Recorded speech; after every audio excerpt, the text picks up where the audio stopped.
For this movement, we're going to be focusing on one leg down, two legs to assist back up.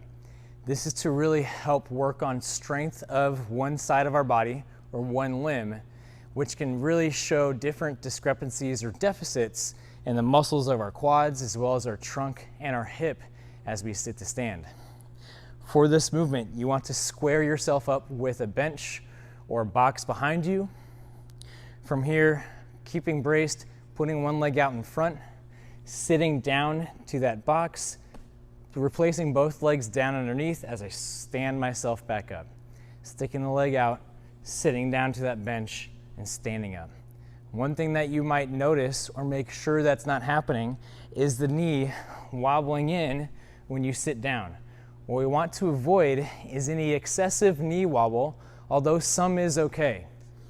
All right, so we want to think about sticking the leg out, fighting for that stability of the knee as it wants to travel in and out.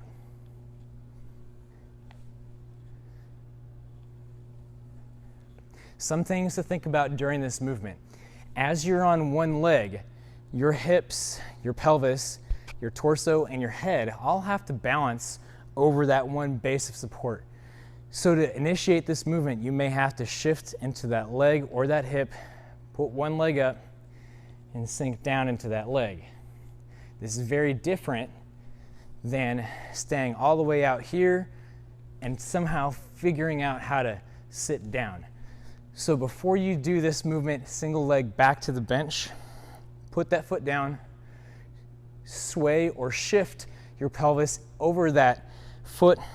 That way your torso and your head are in line, putting the foot out and sitting to the bench.